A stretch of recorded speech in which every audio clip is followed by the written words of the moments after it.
warahmatullahi wabarakatuh. Perkenalkan, nama saya Bu Lili Darwati SST MKes dengan nomor NIDN 0708098202. Saya mengajar di Prodi D3 Kebidanan Universitas Islam Lamongan sejak tahun 2018, dibuktikan dengan SK dosen tetap oleh Yayasan Universitas Islam Lamongan. Di sini saya mengajar mata kuliah Asuhan Kebidanan Kegawat Daruratan Maternal dan Neonatal dengan bobot SKS 3 SKS pada semester diberikan pada semester 4. Untuk capaian pembelajaran, mahasiswa mampu menerapkan pemikiran logis, kritis, sistematis, dan inovatif, dan konteks pengembangan dan implementasi ilmu pengetahuan dan teknologi yang memperhatikan dan menerapkan nilai humaniora yang sesuai dengan bidang keahliannya.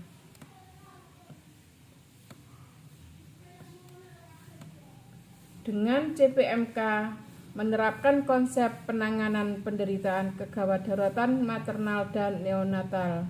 Yang kedua, menerapkan sistem penanggulangan kegawat daruratan terpadu. Yang ketiga, prinsip penanganan kegawat daruratan maternal neonatal. Yang keempat, penerapan pencegahan dan penanganan kelainan maternal. Untuk CPMK yang kelima, menganalisis kondisi maternal dan neonatal yang berisiko kegawat daruratan. Yang keenam, menganalisis kegawat daruratan pada ibu bersalin. Yang ketujuh, menganalisis kelainan posisi dan presentasi maternal. Menerapkan asuhan kebidanan pada rujukan dengan melakukan identifikasi kasus, stabilisasi penderita, dan pemberian obat-obatan terhadap komplikasi. Yang kesembilan, menerapkan asuhan kebidanan pada kasus kegawat daruratan maternal dan neonatal sesuai prosedur dan kewenangan pada penderita postpartum.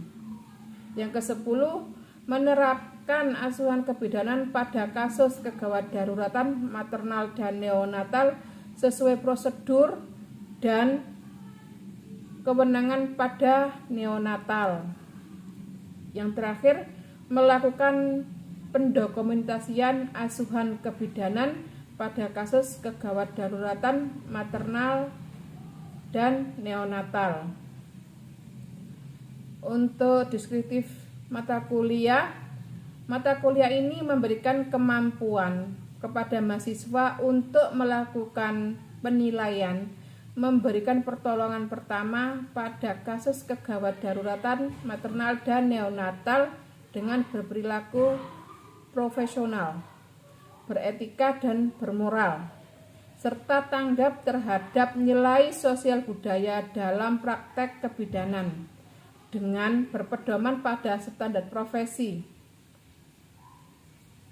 kode etik kebidanan, dan undang-undang atau peraturan yang berlaku.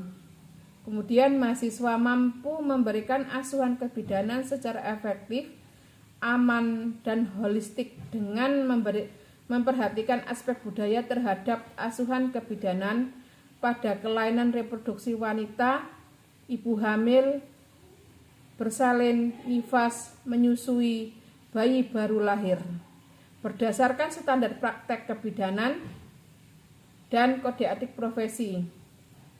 Dan mahasiswa mampu memberikan penanganan kegawat daruratan maternal dan neonatal dengan kewenangan pada kasus maternal dan neonatal,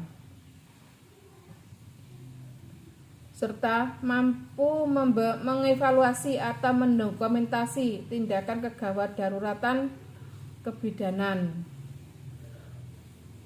Untuk metode pembelajaran ini menggunakan tatap muka, dan penilaiannya untuk penilaian kuis 1 10%, kuis 2 10%, UTS 15%, UAS 15%, tugas 30%, absensi 20%. Jadi total 100%. Berikutnya kita lihat video pembelajaran saya.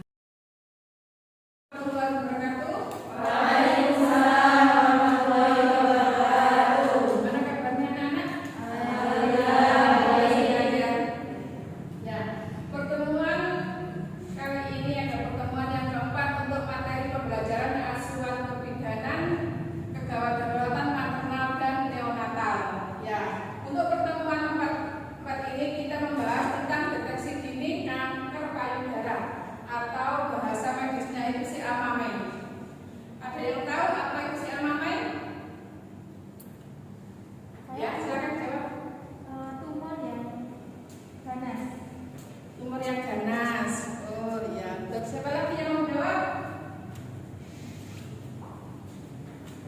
Yang saya tahu tentang penyakit yang ada di dalam payudara. Iya, penyakit yang ada di dalam payudara. Oke. Ini apa itu kanker payudara?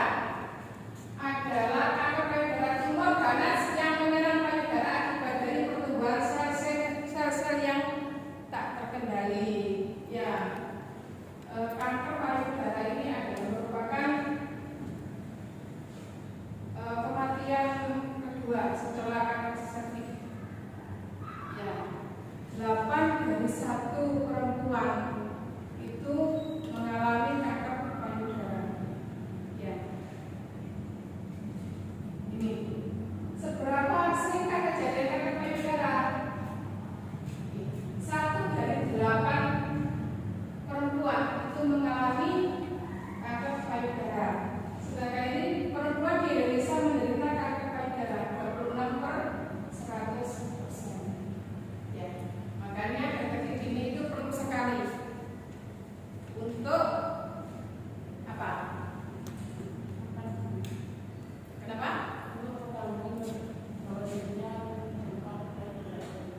Ya, betul. Ini apa sih yang bikin kanker payudara itu? Yang pertama adalah genetik. Genetik itu adalah keturunan. Ya, kenapa keturunan kok bisa menyebabkan kanker payudara? Itu karena gen.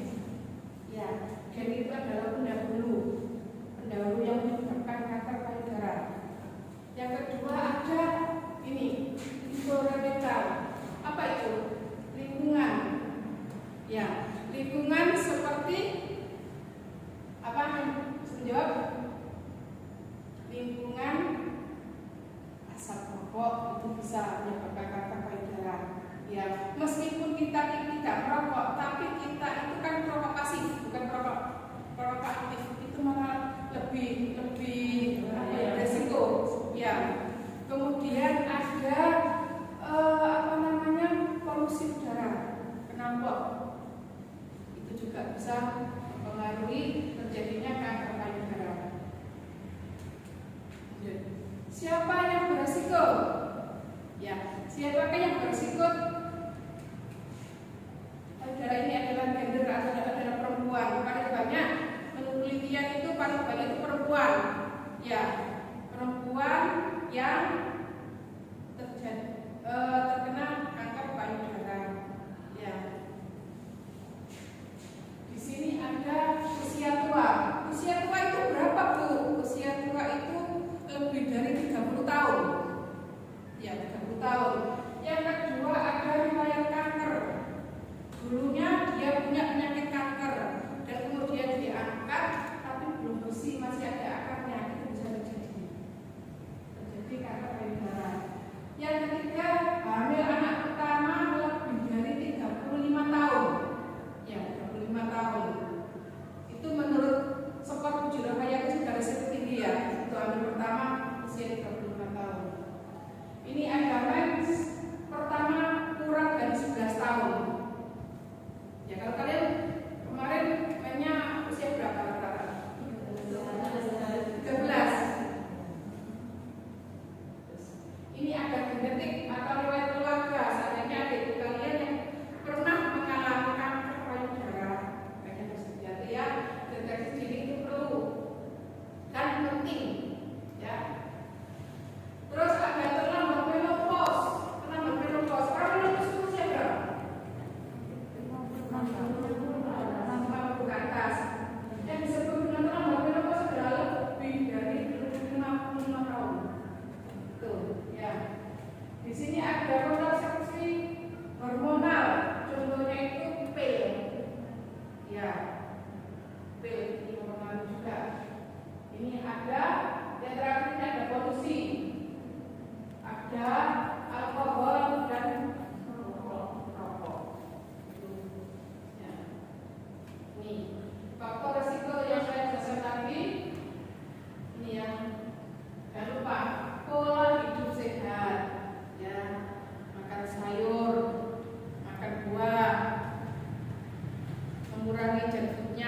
Ini mengurangi resiko terjadinya kanker payudara. Ini menjaga berat badan. Olahraga teratur, tidur cukup, membatasi alkohol. Kita kalau alkohol tidak ya. Dan jangan lupa menyusui. Kalau sudah punya anak, jangan lupa untuk menyusui, jangan gengsi untuk menyusui. Ya, menyusui itu adalah mengurangi resiko terjadinya kanker payudara. Ya. Ini ada tanda dan gejalanya. Ada perubahan warna kulit. Sering terjadi itu kulitnya berwarna agak putih, benjolan tidak putih. Kemudian ini permukaan payudara memerah, kayak memar gitu, memar. Kemudian keluarnya bibit cairan dari payudara, kecuali itu ya apa namanya seperti selain apa namanya itu cairan es susu, kecuali itu biasanya keluar kayak merah.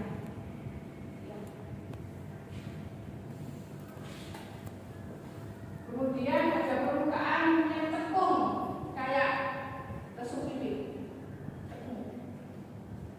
permukaan payudara ini. Kemudian permukaan payudara seperti tertarik. Sudah bisa membayangkan kan kalau payudara kayak tertarik. Kemudian adanya benjolan.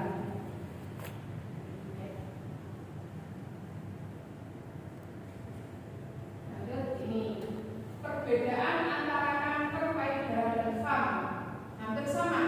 Ya, itu juga ada benjolannya, masih FAM juga ada benjolannya juga. Ya, kalau FAM ini jinak, bentuknya juga apa namanya? Kalau berapa seperti ini akan terasa banyak benjolan. Tapi kalau FAM itu tidak terasa nyeri. Tapi kalau kanker payudara ini ada nyerinya. Ya, kemudian perubahan kulit, jadi ada yang memerah, ada yang kayak putih-putih itu. Kemudian kalau yang FAM ini kulitnya normal seperti kulit yang lainnya. Ya, cairan putih ada. Kalau kanker payudara ini ada cairan putih. Kalau yang FAM tidak ada cairan yang keluar. Ya. Terus untuk yang benjolan ketiak ini ada benjolan, kalau kita melakukan sehari itu pasti akan terambah. Ya. Terus ada putih berubah, putihnya berubah. Di sini ada hitungannya kan? Ya.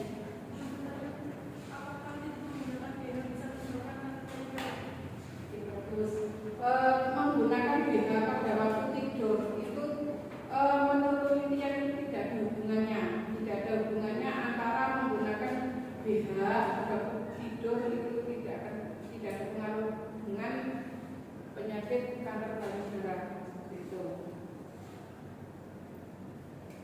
Selanjutnya, saya tahu tentang perilaku deteksi dini si Amami. Si Amami itu adalah kanker payudara. Ya. Apakah saya harus melakukannya? Melakukan sehari deteksi dini itu gimana? Ya. Ya. Terus ini tingkat kesadaran ada tahu, paham, action. Ya. Saya tahu bahwa sehari dapat mendeteksi kanker payudara. Tahu toh, tapi dia tidak paham. Itu ada. Ya.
dilakukan sendiri di rumah, tidak perlu alat. Ya, alatnya cuma kocok. Ya. Nah, di sini nanti bisa kita praktekkan. Ya, kita di depan cermin angkat tangan dan periksa apakah ada pengerahan atau bengkak di payudara. Ya. Kemudian yang kedua ini ada letakkan tangan di pinggang dan periksa payudara seperti pada langkah pertama. Yang ketiga ini tekan payudara dari atas ke bawah seperti pada gambar dan rasakan apakah ada benjolan.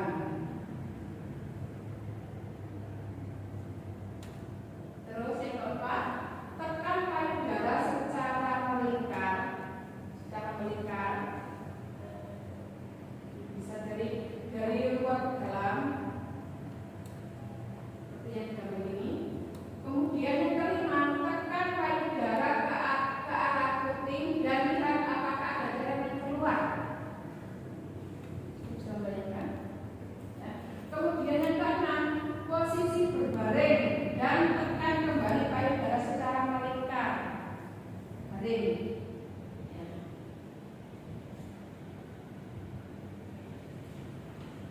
Bu, terus kapan untuk melakukan sadari ini?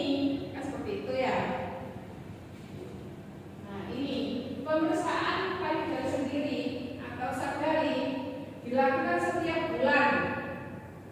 Wanita yang masih haid dari ke-7 sampai ke-10, ya selama 11 kali pada waktu kalian menstruasi, dari ke-7 sampai ke-10. Kalau sudah menopause itu dilakukan pada tanggal yang sama. Seandainya gini, Bu, ibu saya itu loh sudah menopause tapi kepengen sadari bagaimana. Nah, kalau seandainya ibu sampai kepengen sadari pada tanggal 5 bulan ini, berarti besok melakukan sadari lagi bulan ini tanggal 5 juga pada bulan berikutnya. Seperti itu, ya.